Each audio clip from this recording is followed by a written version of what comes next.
Welcome to the channel, bringing you another signature spin video, using this fellow roulette player's video as a comparison to signature spins to see how well it would have did compared to this guy's strategy, especially with the bankroll he's using.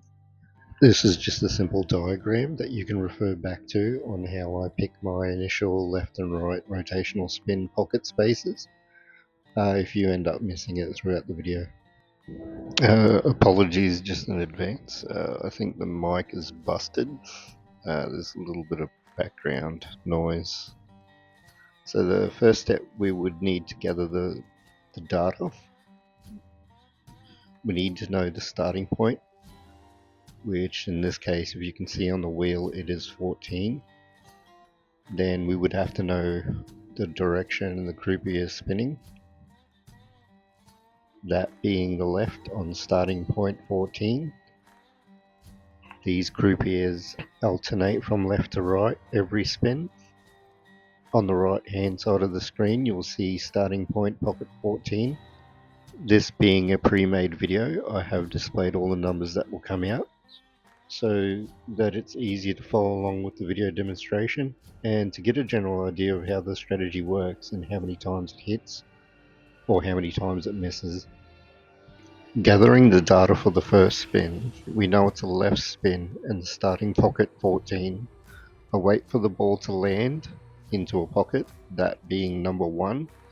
As you can see on the racetrack in the left rotation, there is only one pocket difference, being the pocket 20. Therefore the space in between is 1.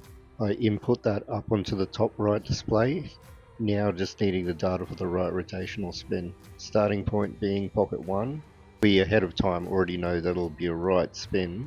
Landing in pocket 12, that's 10 pocket space in between the right rotational spin from your starting point. Just a quick review on how to read the display. To the bottom left display of the racetrack, the yellow arrow indicates after you find your starting point. The yellow arrow begins displaying the pocket spaces in the direction of the spin from the data I gathered earlier. The arrow inside the racetrack indicating the direction the ball will be spinning in. Then we'll have the yellow line encasing the numbers I would have chosen. Going off the progression table using 15 numbers.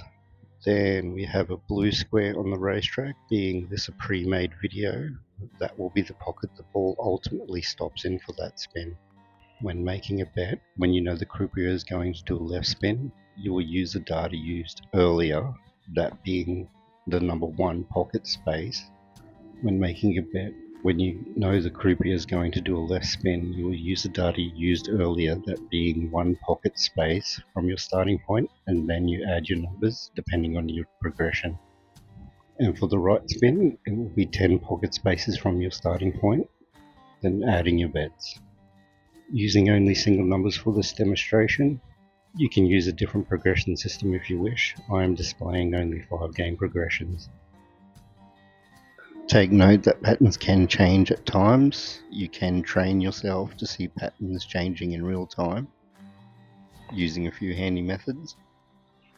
There are also techniques you can use in real time that you're not writing all this down if you're in a brick and mortar. There's a lot of nuances to signature spins, such as being adaptable to change in the pocket space, or depth of pocket helps when it lands inside a pocket. It doesn't bounce around as much. Next time you're playing roulette, take notice of different wheels or how the croupier is spinning the ball. There are many different levels and how far you can take signature spins. Most videos on signature spins, and my video is no exception, only touches on surface levels. Depending on how much work you would like to put into learning signature spins will ultimately dictate how precise you can predict the area it will land in.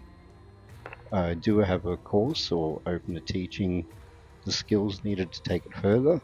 Those will be in the description. Feel free to message at any time in the comments or email me personally if you would like to know more about that. There is a certain point the dealer will change, and that is when you would need to start the process all over again as to find that dealer's signature. I would need to mention this is a game of roulette and can be unpredictable at times, so it's not all winning sessions, but I found that signature spins can yield a very consistent profit at times. This is quite a long video, so I hope you enjoy the rest of the video.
like, share and subscribe if you enjoyed the video, and as always, have fun, and I will see you on the next video.